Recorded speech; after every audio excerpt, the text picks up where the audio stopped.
3 signatures. That was all it took to destroy a 5-year marriage. On a rainy Tuesday in Manhattan, tech mogul Grant Holloway looked at his wife Vivian and saw nothing but a burden. A plain, quiet woman who didn't fit his new life of red carpets and billion-dollar IPOs. He thought he was trading up by leaving her for Sienna Miller, Hollywood's reigning queen. He thought he was discarding a nobody. But Grant didn't check the background report. He didn't know that the woman he just kicked out onto the street wasn't Vivian generic nobody. She was the sole heiress to the Von Hurst Steel dynasty. A fortune that makes the royal family look like they're on a budget. And she was pregnant. This isn't just a divorce.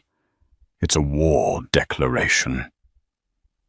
The sound of the pen scratching against the parchment was the loudest thing in the room. It sounded like a bone snapping.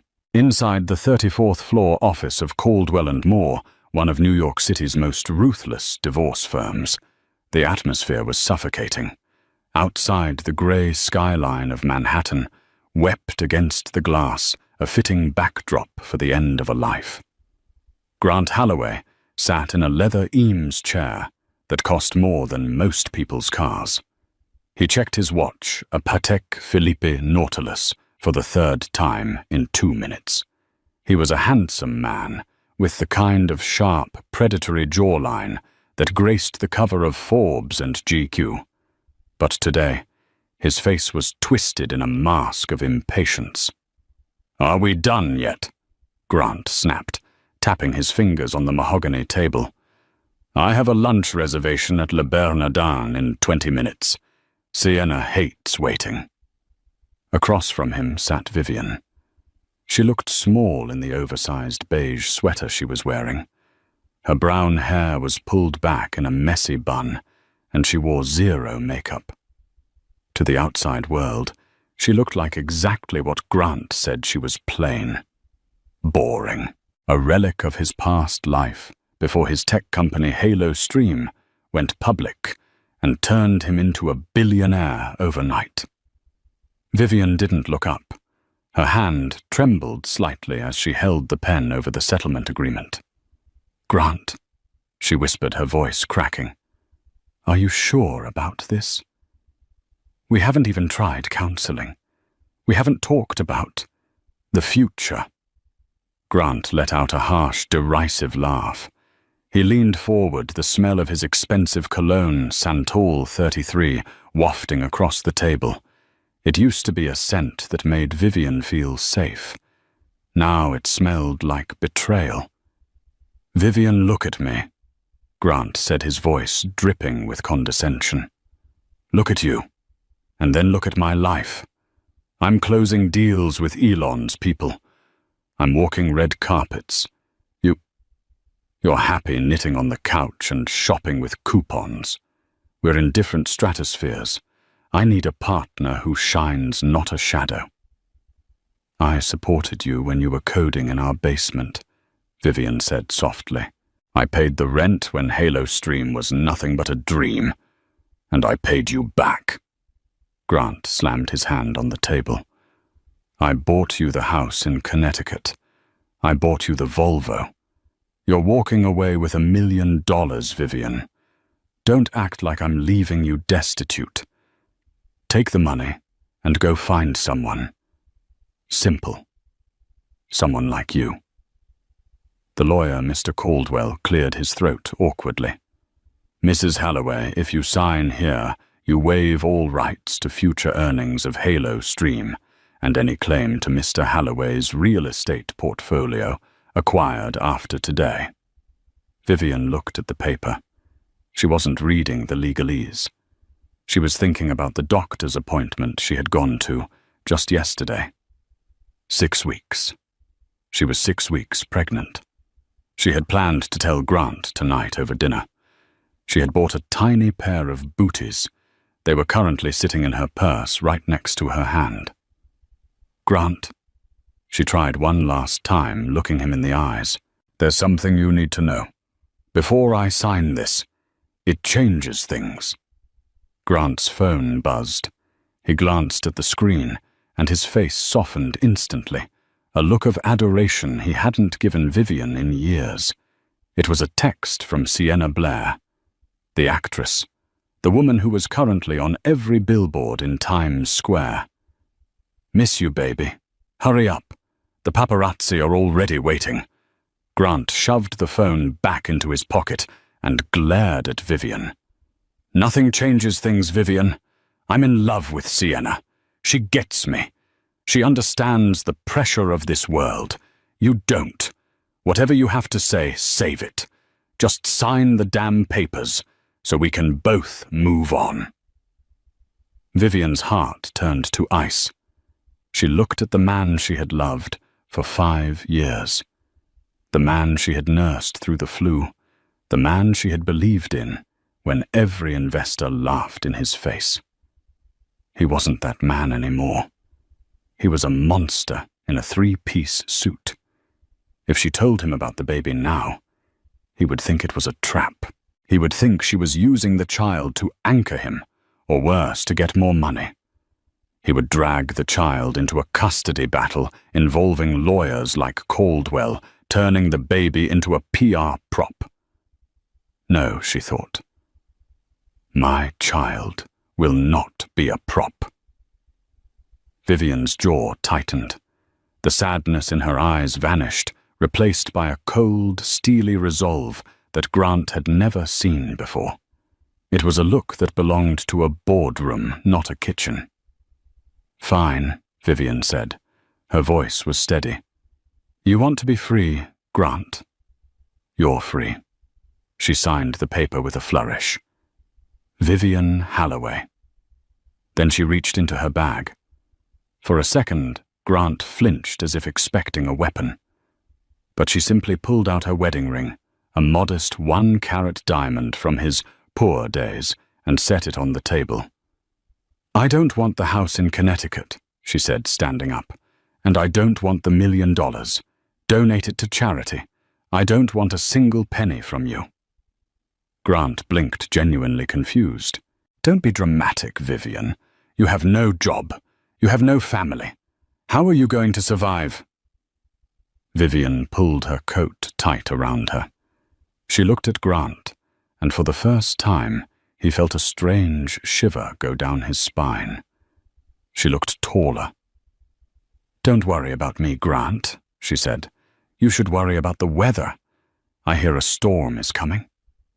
She walked out of the office without looking back. As the heavy glass doors closed, Grant shook his head, laughing. "Crazy, she's absolutely crazy. She'll be back begging for a check in a week." "I wouldn't be so sure," Mr. Caldwell muttered, staring at the signature. "She didn't even ask for alimony. That's unusual." "Who cares?" Grant stood up, buttoning his jacket. "I'm a free man. Time to go meet the future, Mrs. Halloway." Outside the building, the rain was pouring. Vivian stepped onto the sidewalk, shivering slightly. She didn't call an Uber. She didn't walk to the subway. Instead, she reached into her pocket and pulled out a burner phone, a simple black device she hadn't turned on in 5 years. She dialed a number from memory. It rang once. "Protocol Omega," Vivian said into the phone. "It's time." "Mistress Vivian," a deep British voice answered. It was Alfred, the head of security for the Von Hurst estate. "We have been waiting for this call. Your grandfather, he has been worried." "I know, Alfred. I'm coming home. Send the car." "It is already around the corner, ma'am." 30 seconds later, a sleek black Rolls-Royce Phantom pulled up to the curb. It didn't have a license plate number. It just had a small silver crest on the bumper, a lion holding a steel beam. The driver, a mountain of a man named Klaus, stepped out with an umbrella shielding Vivian from the rain. "Welcome back, Miss Von Hurst," Klaus said, opening the door. Vivian slid into the leather interior, which smelled of jasmine and old money. She rested her hand on her stomach. "Let's go, Klaus," she whispered. "I have a dynasty to reclaim, and a husband to destroy." 3 months had passed since the divorce. The media was calling it the wedding of the century. Grant Holloway and Sienna Blair were everywhere. They were on the cover of People Vogue and Time. Grant's company Halo Stream was thriving. The stock price had doubled since the announcement of his engagement to Sienna. The narrative was perfect. The tech genius and the Hollywood starlet. A match made in heaven. Grant sat in his penthouse overlooking Central Park, sipping a 30-year-old scotch. Sienna was lounging on the velvet sofa, scrolling through Instagram comments. "Babe, listen to this." Sienna giggled. "Grant Holloway is the ultimate upgrade. His ex-wife must be crying into her cat food right now. God, my fans are savage." Grant smirked. "They aren't wrong. I haven't heard a peep from Vivian. My lawyers said she disappeared, dropped off the face of the earth.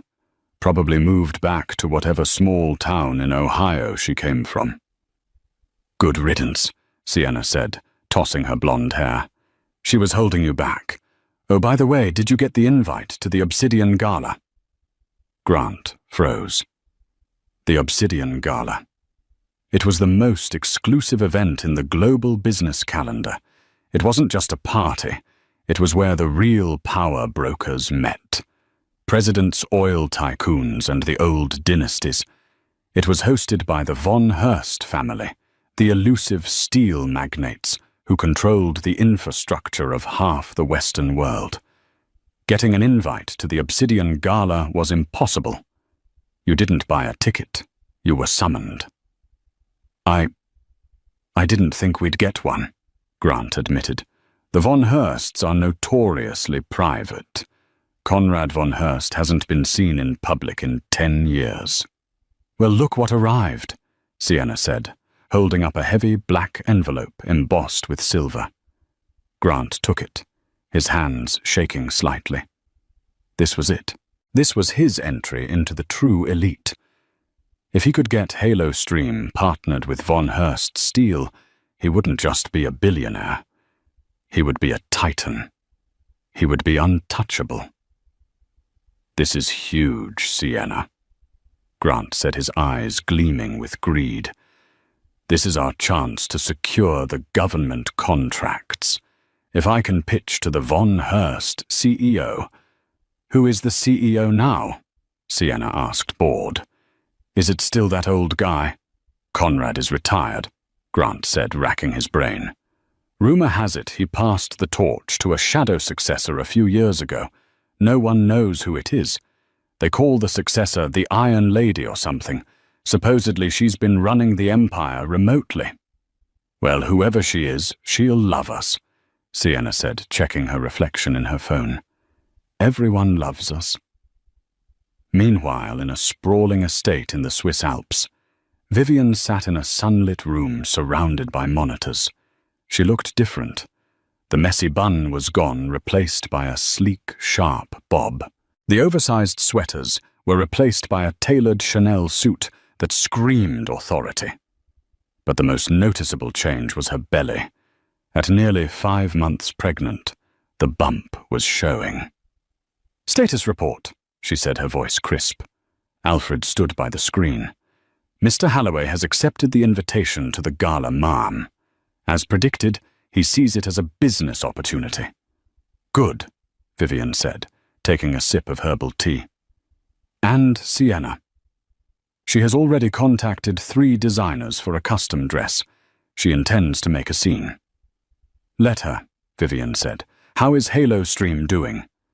"Stock is at an all-time high. However—" Alfred clicked a button showing a complex web of financial data. "They are over-leveraged. Holloway has borrowed heavily to fund his expansion into Asia. He is banking everything on securing a raw materials partner, specifically us." Vivian smiled. It wasn't a warm smile. "He needs steel for his new server farms," Vivian said. He thinks he's walking into the gala to sign a deal. He doesn't realize he's walking into a slaughterhouse.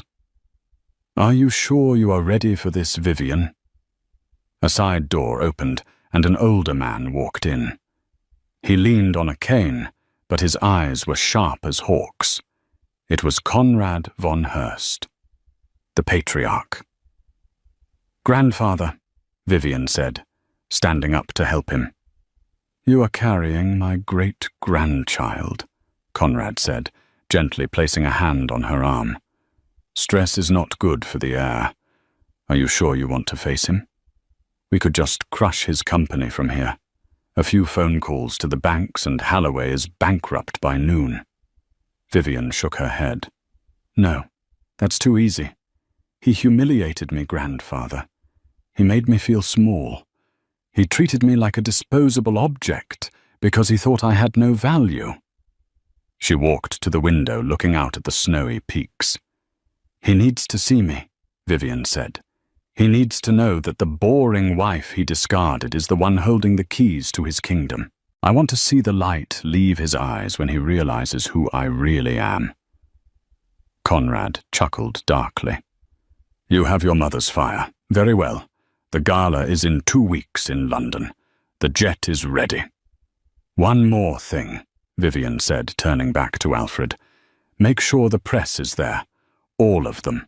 Not just the business press, the tabloids, the gossip columnists. I want the world to see this. It will be arranged." Alfred bowed. Vivian looked down at her stomach. "Don't worry, little one," she whispered. "Daddy is going to learn a very important lesson. Never judge a book by its cover, especially when that book owns the library." 2 weeks later, London. The Obsidian Gala was held at the Royal Opera House. It was an event of staggering opulence. Security was tighter than the G7 summit. Limousines lined the streets for blocks. The flash of cameras turned the night into day. Grant and Sienna stepped out of a Maybach. The crowd went wild. Sienna was wearing a dress made entirely of red sequins cut low to her navel. Grant looked dashing in a bespoke Savile Row tuxedo. "Mr. Holloway Sienna," the paparazzi screamed. "Over here, are the rumors true? Are you buying an island?" Grant waved, flashing his $1,000,000 smile. He felt like a god. He whispered to Sienna, "Keep smiling. Tonight we conquer the world." They walked up the red carpet and into the grand hall. The room was filled with the elite. There was the CEO of Oilex, the Duke of Westminster, and tech rivals Grant had been trying to crush for years. But the atmosphere was tense. Everyone was whispering. "Have you heard?" a banker whispered near Grant. "Conrad is stepping down officially tonight. He's introducing the new chairman of Von Heirst Steel." "I heard it's a recluse," another replied. Grant straightened his tie. "Whoever it is, I'll charm them," he told Sienna. The lights in the opera house dimmed. A hush fell over the crowd of 2,000 billionaires. A spotlight hit the center stage. Conrad von Heirst walked out. He looked frail, but his presence commanded absolute silence. "Ladies and gentlemen," Conrad's voice boomed through the speakers. "For 50 years I have led this family, but the world is changing. It requires new vision, new strength." Grant leaned forward, his heart pounding. "Here we go. There have been many rumors about my successor," Conrad continued. "Tonight I put those rumors to rest. She has been running our European and Asian operations from the shadows for the last 5 years. She is the brilliant mind behind our renewable energy pivot. Please welcome the new chairwoman and CEO of Von Heirst Enterprises, my granddaughter." The crowd murmured. Granddaughter. No one knew he had a granddaughter. "Please welcome," Conrad gestured to the curtain, "Vivian von Heirst." The curtain rose. Grant stopped breathing. Sienna dropped her champagne glass. It shattered on the floor, but no one noticed. Standing center stage, bathed in white light, was Vivian.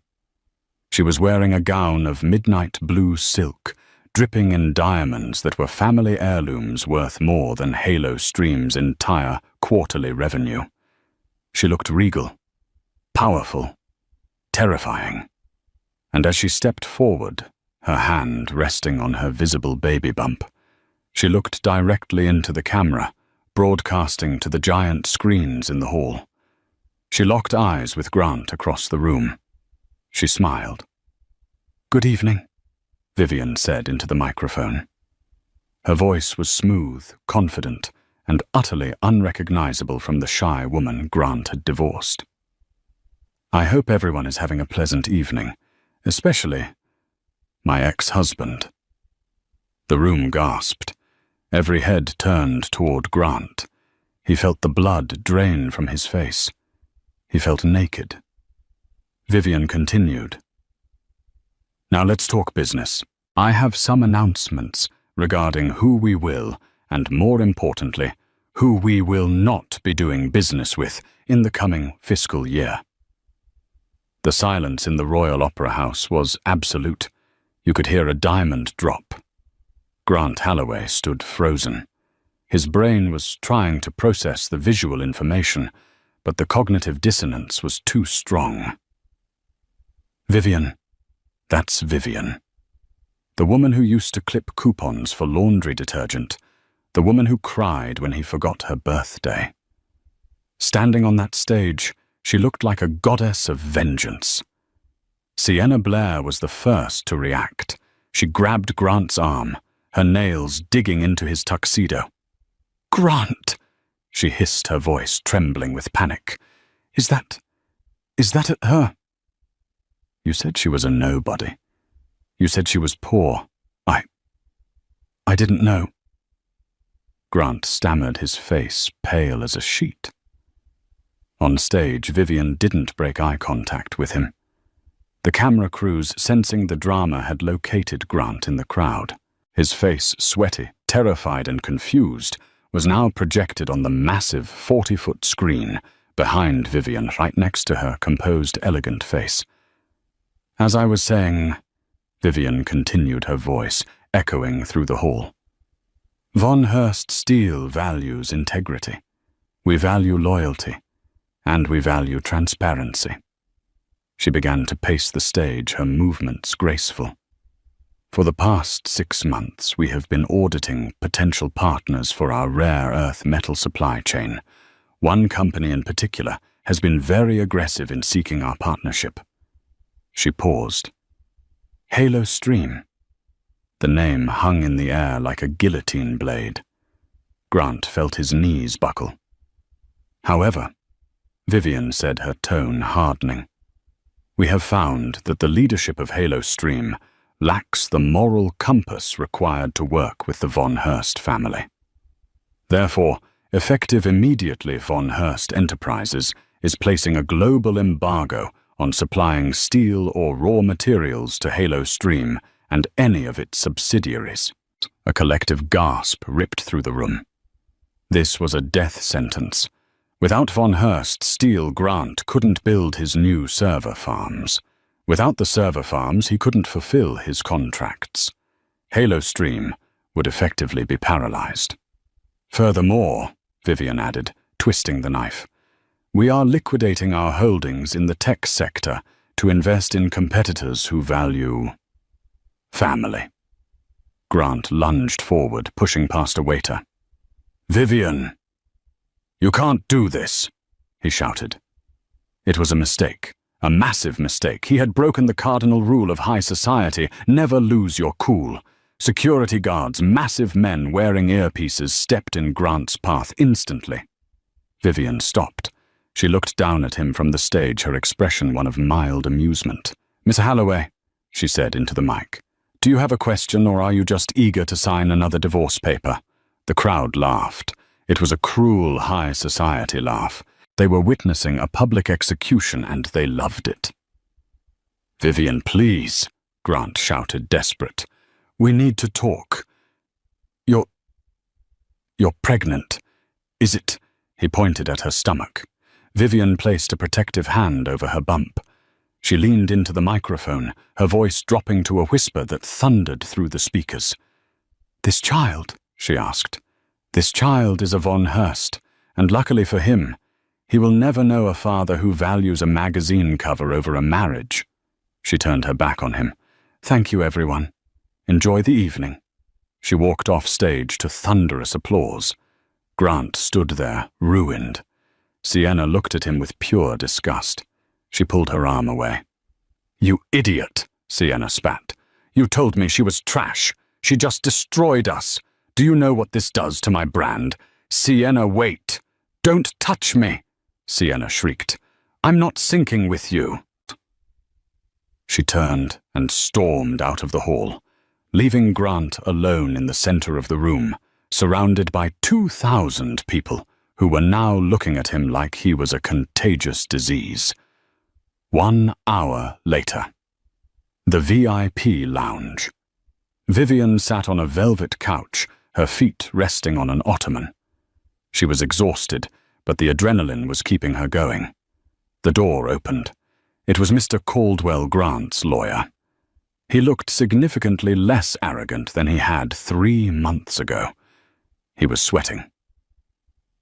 Miss Von Hurst," Caldwell stammered, bowing slightly. I didn't realize." "Sit down, Caldwell," Vivian said, not looking up from her tea. Caldwell sat on the edge of the chair. "Grant is outside. He's in a state. He wants to speak with you.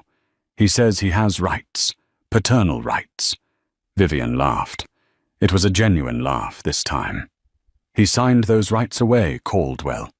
Remember the document, waive all claims to future assets.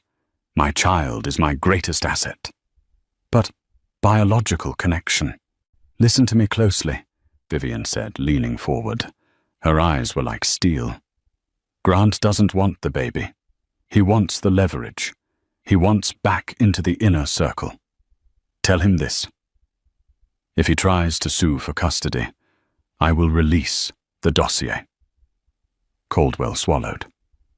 "The dossier?" "My security team has been very thorough," Vivian said. "We know about the offshore accounts in the Caymans he used to hide assets during our divorce. We know about the bribes he paid to the zoning commissioners in California. We have the receipts, Caldwell." She slid a black USB drive across the table. "Give this to him. Tell him if he ever mentions my name or my child's name again, this goes to the FBI. And tell him." Vivian smiled. "Tell him I hope the lunch at Le Bernardin was worth it." Caldwell grabbed the USB drive and ran out of the room. Vivian sighed and leaned back. The door opened again. This time it wasn't a lawyer. It was Liam. Liam was the Von Hurst's chief legal counsel. He was 35, with messy dark hair and eyes that were always kind. He had been Vivian's childhood friend before she ran away to live a normal life. He was the one who had helped her hide her identity for years. "That was brutal," Liam said, handing her a bottle of water. "Remind me never to cross you." "He deserved it," Vivian said, her voice softening. "He did." Liam agreed. He sat next to her. "But are you okay? That was a lot of stress for the baby." "I'm fine, Liam. Actually, I feel free. For the first time in years, I don't have to hide who I am." Liam looked at her, a lingering affection in his eyes. "You never had to hide from me, Viv." Vivian looked at him. She saw the stability, the loyalty, and the warmth that Grant had never possessed. "I know," she whispered. "So," Liam said, checking his phone. "Grant's stock has dropped 40% in the last hour. The board is calling for an emergency meeting. They're going to oust him, Viv. You didn't just hurt him. You killed his career." "Not yet," Vivian said. The career is dead. Now I need to make sure he understands what it feels like to be truly alone. Part 1 is complete. Now begins Part 2, the dismantling. The following morning, New York. Grant landed in New York. He hadn't slept. He checked his phone. Halo Stream Board of Directors. Emergency meeting, 9:00 a.m. He had 50 missed calls from Sienna. He called her back. "Sienna, baby, I can fix this." "Don't call me baby," Sienna screamed. "My agent just dropped me. They say I'm associated with toxic assets." "You're the toxic asset, Grant. And guess what? I'm speaking to TMZ in an hour. I'm telling them everything. How you mocked her. How you hid money. I'm playing the victim, Grant. It's the role of a lifetime." Click. Grant stared at the phone. He was shaking. He walked out of the airport. His driver wasn't there. He called his driver. "Where are you?" "Sorry, Mr. Holloway," the driver said. "The company credit card was declined. I had to return the car to the garage." Grant stood on the curb at JFK. It was raining again, just like the day of the divorce. He looked for a taxi, but the line was huge. He was a billionaire on paper, standing in the rain with no ride, no wife, no mistress, and a company that was burning to the ground. And somewhere in Europe, Vivian von Hurst was sleeping soundly in silk sheets, dreaming of a future that no longer included him. The downfall of Grant Holloway was not a slow burn. It was a wildfire. 3 days after the Obsidian Gala, the world turned its eyes to the television screens. It was 8:00 p.m. prime time. The show was Elena Live, the most watched interview program in America. Grant sat in his office at Halo Stream. The lights were off. Most of the staff had already packed up their desks, sensing the impending bankruptcy. He stared at the TV mounted on the wall, a bottle of cheap whiskey on his desk. The expensive scotch was gone. On the screen, Sienna Blair sat on a beige sofa, dabbing her eyes with a tissue. She looked fragile. She was wearing a modest white dress, a stark contrast to the red sequin number from London. She looked like a victim. "Sienna," the host Elena said, softly leaning in. "You were engaged to Grant Holloway. You were there when he divorced his pregnant wife. Did you know? Did you know Vivian was pregnant?" Sienna looked up, her blue eyes swimming with practiced tears. "No," Sienna sobbed. "I had no idea. Elena, you have to believe me. Grant, he's a master manipulator. He told me his marriage was over years ago. He told me Vivian was unstable. He said he was trapped in an abusive relationship. I thought I was saving him." Grant threw his whiskey glass at the wall. It shattered, leaving a wet amber stain on the plaster. "Liar!" Grant screamed at the empty room. "You begged me to leave her. You picked out the divorce lawyer." On the screen, Sienna continued her performance. "When I saw Vivian on that stage, when I saw her belly, I felt sick. Physically sick. I realized I had been used. Grant used me for my fame. He used Vivian for her support. He's a monster. And I am so sorry to Vivian. I hope she can forgive me." Elena nodded sympathetically. "And what about the rumors that Grant is facing an SEC investigation?" "I can't speak to legal matters," Sienna said, looking down. "But I know he destroyed documents. I saw him shredding files the night before we left for London. I tried to stop him, but I was scared." Grant froze. She was planting evidence. She was framing him to ensure she came out smelling like a rose while he rotted in prison. Grant's phone rang. It was the only person left who would speak to him, Rex Vargo. Rex was a lawyer, but not the high-rise glass office kind, like Caldwell. Rex's office was above a falafel shop in Queens. He was the kind of lawyer you hired when you had no soul left to sell. "Did you see it?" Rex asked, his voice raspy from years of chain-smoking. "She's lying, Rex," Grant hissed.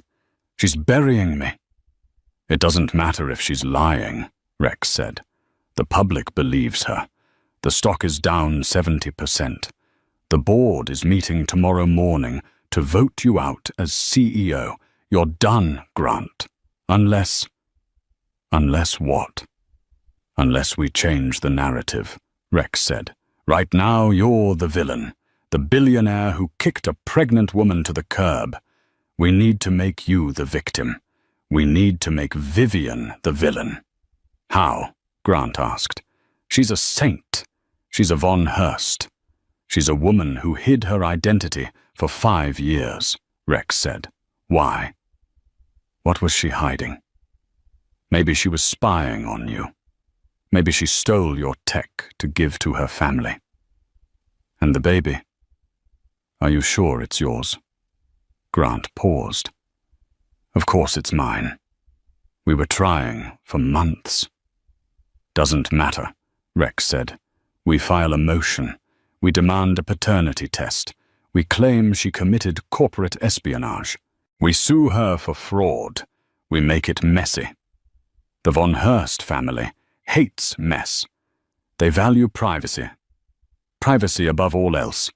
If we throw enough mud, they might pay you a settlement just to make you go away." Grant looked at the shattered glass on the floor. He had nothing left to lose. He had lost his wife, his lover, his reputation, and soon his company. "Do it," Grant whispered. "Burn it all down." Meanwhile, in the Von Hurst penthouse, London, Vivian turned off the TV. She didn't look angry. She looked tired. Liam Prescott, her childhood friend and legal counsel, stood by the window watching the rain fall over London. "Sienna is good," Liam admitted. "She should get an Oscar for that performance." "Let her have the public sympathy," Vivian said, rubbing her temples. "She's a survivor. I don't care about Sienna. I care about Halo Stream. What's the status?" "The board is panicked," Liam said, turning to face her. "They are desperate for a buyer. They want to oust Grant, but they have no capital to pivot. The creditors are circling." "Perfect," Vivian said. "Prepare the shell company, Phoenix Ventures. Make an offer to buy the majority stake in Halo Stream at $12 a share." $12, Liam laughed. "It was trading at $150 last week. That's robbery." "It's mercy," Vivian corrected. "If I don't buy it, they go bankrupt. I'm saving the employees' jobs. I'm just removing the cancer at the top." Liam walked over and sat next to her. He noticed the dark circles under her eyes. "Viv, you need to slow down," he said gently. "You're 7 months pregnant. Stress causes cortisol spikes. It's bad for the baby." "I can't slow down, Liam. Not until he's gone." "Why?" Liam asked, searching her eyes. "You've already won. He's ruined. Why do you need to crush him into dust?" Vivian looked away. "Because he made me believe I was nothing. For 5 years, Liam, I dimmed my light so he could shine. I cooked his meals. I washed his clothes. I listened to his pitches. And the moment he got a taste of power, he threw me away like garbage. I need to make sure he never has the power to hurt anyone else again." Liam sighed. He reached out and took her hand. His hand was warm, strong. "Just remember," Liam said softly. "You don't have to do it alone anymore. I'm here. Alfred is here. Your grandfather is here." Vivian looked at their joined hands. For a moment, the steel heiress facade cracked, and she was just a frightened woman about to become a mother. "Thank you, Liam," she whispered. Suddenly her phone buzzed. An unknown number. She picked it up.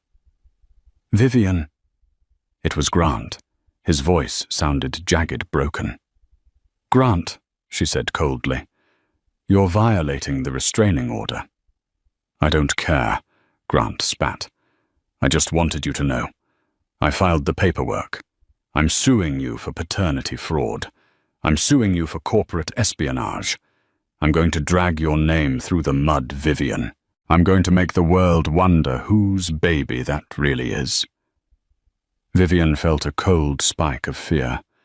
Not for herself, but for the child. The media scrutiny would be intense. You're pathetic, she said. I'm desperate, Grant replied, and a desperate man is a dangerous man. See you in court, honey. He hung up. Vivian dropped the phone. She clutched her stomach as a sharp pain radiated through her abdomen. Viv, Liam jumped up. What is it? Pain, she gasped. It's too early. I'm only 30 weeks. Liam didn't hesitate. He scooped her up in his arms, shouting for the security team. Alfred, get the car. We're going to the hospital, now. The drive to St. Mary's Hospital was a blur of rain and sirens. Alfred drove the Rolls-Royce like a tank weaving through London traffic. In the back seat, Liam held Vivian's hand, timing her breathing. It's okay, Liam soothed, wiping sweat from her forehead. Just Braxton Hicks. False alarm. It has to be. It hurts, Liam, Vivian cried out, gripping his hand so hard her knuckles turned white. It's not supposed to hurt like this. As they sped through an intersection, a flash of light blinded them. Paparazzi. Grant had tipped them off. He knew where she was staying. A swarm of motorcycles and vans had been trailing them since they left the penthouse, buzzing around the Rolls-Royce like angry hornets. Get them away from us, Liam shouted to the front. I am trying, sir, Alfred yelled. They are cutting me off. One of the paparazzi on a motorbike swerved too close, trying to get a shot of the billionaire heiress in distress. The bike clipped the front bumper of the Rolls-Royce. Alfred slammed on the brakes to avoid crushing the cyclist. The heavy car skidded on the wet pavement. It spun 180 degrees, the tires screeching like banshees before slamming into a guardrail. The impact was jarring. The airbags deployed with a deafening pop. Silence. Vivian, Liam coughed, waving away the white powder from the airbag. Vivian? Vivian was slumped against the door, unconscious. A small trickle of blood ran down her temple. Open the door! Liam screamed, kicking at the jammed lock.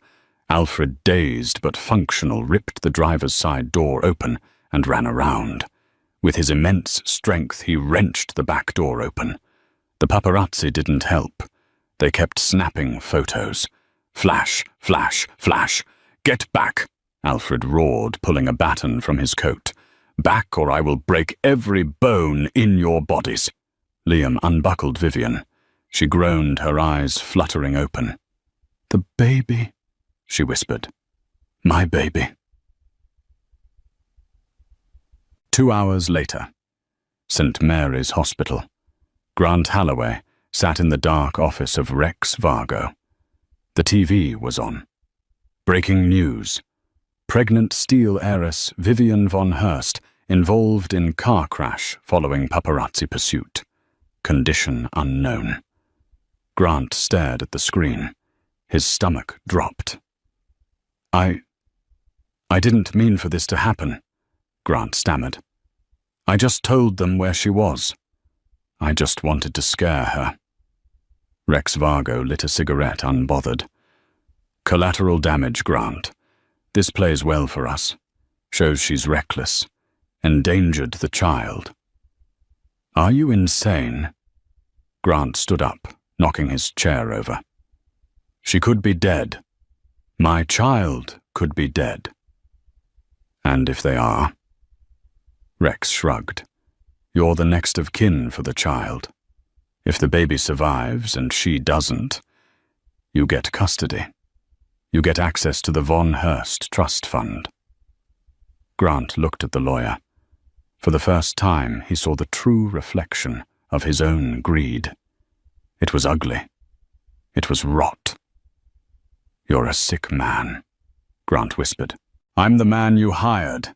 Rex smiled, showing yellow teeth. Grant grabbed his coat. "I'm going to London." "You can't," Rex laughed. "Your passport was flagged this morning. The SEC frozen your assets. You're not going anywhere, Grant. You're stuck here in the mess you made." Grant sank to the floor, putting his head in his hands. He wept.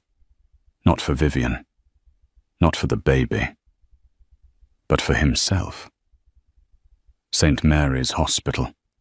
Private wing. Vivian woke up to the sound of a steady beep. She looked around. White walls, flowers, and Liam sleeping in a chair next to her bed, his head resting on her mattress. She moved her hand. Liam woke up instantly. "Viv, you're awake. The baby," she rasped. "He's fine." Liam smiled, tears in his eyes. "Stress-induced labor scare. The crash caused a mild concussion, but the airbag saved you. The doctors stopped the contractions. You need strict bed rest for the next 8 weeks, but the baby is strong. His heartbeat is like a drum." Vivian let out a long breath she didn't know she was holding. She looked at Liam. He looked terrible, disheveled, bruised, exhausted. "You were there," she said softly. "You saved me." "I'll always be there," Liam said. He hesitated, then leaned in. "Viv, when that car spun, all I could think about was that I hadn't told you." "Told me what?" "That I've been in love with you since we were 12 years old," Liam said, his voice shaking. "When you ran off to marry Grant, it broke me. But I waited. I just wanted you to be happy. But I can't watch you get hurt anymore. I love you, Viv. Not because you're a Von Hurst, but because you're you." Vivian stared at him. The man who had been her rock. The man who sat in a plastic chair all night while her ex-husband plotted her destruction. She reached out and touched his cheek. "I think," Vivian whispered, "I think I've been looking at the wrong kind of strength. Grant was flashy. He was loud. But you're steel, Liam. You hold everything up." Liam kissed her hand. It wasn't a passionate Hollywood kiss. It was a promise. "Rest now," Liam said. "I have a company to buy." "Is the deal done?" Vivian asked, her business mode flickering back on. "The board accepted the offer from Phoenix Ventures an hour ago." Liam grinned. "They have no idea it's us. They think Phoenix is a German conglomerate. The transfer of power is scheduled for tomorrow at 9:00 a.m. Vivian smiled, closing her eyes. "Good. Make sure Grant is in the building when the new owner arrives." The next morning, Halo Stream Headquarters, New York. Grant Holloway stormed through the glass doors of Halo Stream. He looked ragged, unshaven, his suit wrinkled from sleeping on his office couch. He ignored the pitying looks from the reception staff and marched straight to the elevator. He had to fix this. He convinced himself that the new owners, Phoenix Ventures, would listen to reason. He was the founder. He was the visionary. They needed him. Grant burst into the main conference room. The entire board of directors was seated looking uncomfortable. But the man at the head of the table wasn't a German conglomerate representative. It was Liam Prescott. Vivian's childhood friend sat in the CEO's chair, wearing a sharp navy suit and an expression of ice-cold professionalism. "Liam," Grant laughed, a desperate, confused sound. "What are you doing here? Get out of my seat." "Sit down, Grant," Liam said calmly. not looking up from a stack of files. "We aren't here to negotiate. We're here to evict." "You can't evict me," Grant sneered, slamming his hand on the table. "I have a contract. If you terminate me, I get a $20 million golden parachute." Liam finally looked up. He slid a single red folder across the mahogany table. "Clause 14, Section B," Liam recited from memory. "Gross moral turpitude. If the CEO engages in conduct that irreparably damages the brand or endangers human life, all severance is voided." Liam tossed a tabloid onto the table. The headline screamed, "Billionaire tips off paparazzi causes crash of pregnant ex-wife." "The board has voted," Liam said, his voice hard. "Leaking Vivian's location resulted in a near-fatal accident. You endangered the life of your own child for a PR stunt. That is cause for immediate termination." Grant felt the blood drain from his face. I didn't mean for them to crash." "It doesn't matter," Liam cut him off. "You're fired, Grant, and since you used company funds to pay your divorce attorney, we're also suing you for embezzlement. Security is packing a box for you. It's a small box." Grant looked around the room. The men he had made rich refused to meet his eyes. "You planned this," Grant whispered, staring at Liam with hatred. "We didn't plan for you to be a monster, Grant," Liam replied evenly. "You did that on your own. Now get out." Grant turned and walked out of the room, his legs feeling like lead. As the elevator doors closed, his phone buzzed. It was a text from Sienna. "My lawyer says I can sue you for emotional distress. Don't contact me again." Grant let out a broken, manic laugh as the elevator plummeted to the ground floor. He had lost everything. 2 months later, London. The private delivery room was quiet, save for the sound of labored breathing. Vivian gripped Liam's hand so hard, her knuckles turned white. "I can't," Vivian cried, sweat matting her dark hair. "I'm too tired, Liam." "Yes, you can," Liam whispered, wiping her forehead with a cool cloth. "You faced down a boardroom of sharks. You took down an empire. You are the Iron Lady, remember? You can do this." Vivian looked into Liam's warm brown eyes. She found the strength she thought she had lost. With one final primal scream, she pushed. The room was filled with the sharp, beautiful cry of a newborn. "It's a boy," the doctor announced, placing the wailing infant on Vivian's chest. Tears streamed down Vivian's face as she held the tiny, slippery body close. He had 10 perfect fingers and 10 perfect toes. "He's perfect," she sobbed. The door opened, and Conrad von Hurst wheeled himself in. The old patriarch looked at his great-grandson, and a single tear rolled down his cheek. "The heir," Conrad whispered. "What is his name?" Vivian looked down at her son.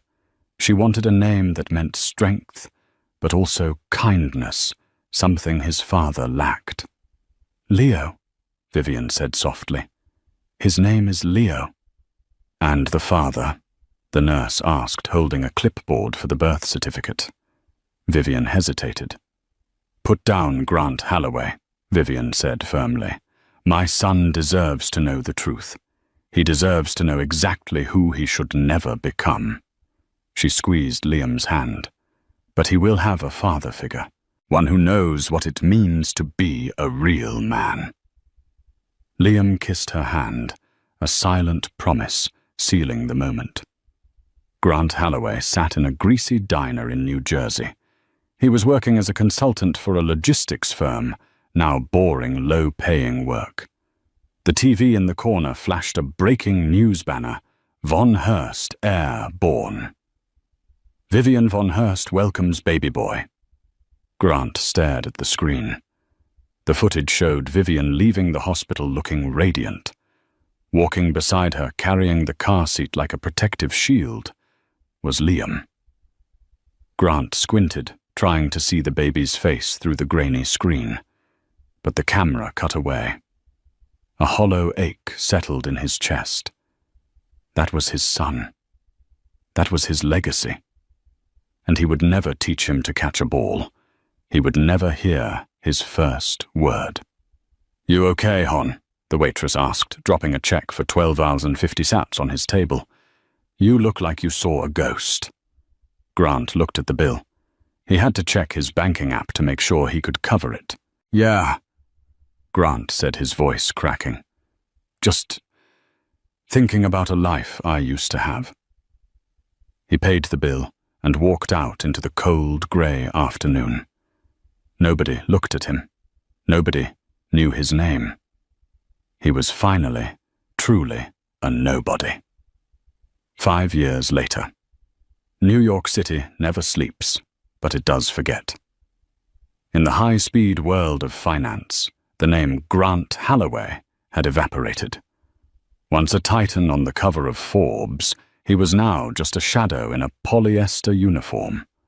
Grant adjusted his name tag. He was 42 but looked 50, his face puffy from cheap food and regret. He worked the night shift at the Heir, parking the luxury cars he used to own. It was a cruel irony. The man who once aimed for the stars was now kneeling on the pavement to check tire pressure. "Hey buddy, eyes on the road," a young tech CEO snapped, tossing his keys at Grant. "Don't scratch the Aston." Grant caught the keys, swallowing his pride.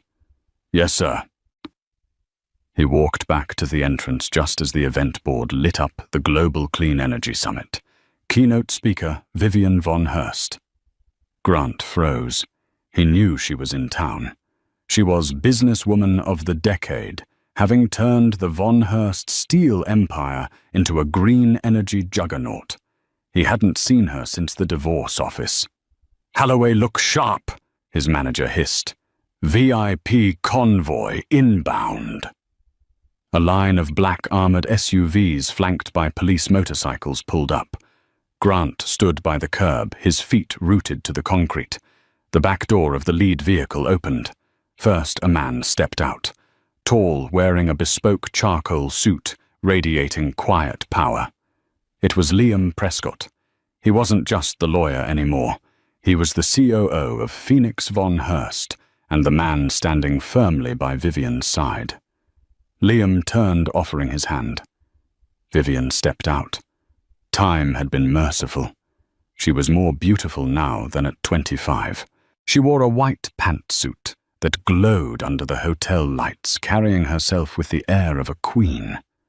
She didn't look like a victim. She looked unstoppable. Then the final blow. A little boy hopped out after her. 5 years old, dark, curly hair, and bright, inquisitive eyes. Leo.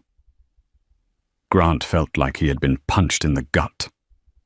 The biological reality was undeniable. The boy had Grant's nose. This was his son, his legacy. "Daddy, look," Leo shouted, pointing at the fountain. "Can we throw a penny in?" Grant's heart soared. "Daddy."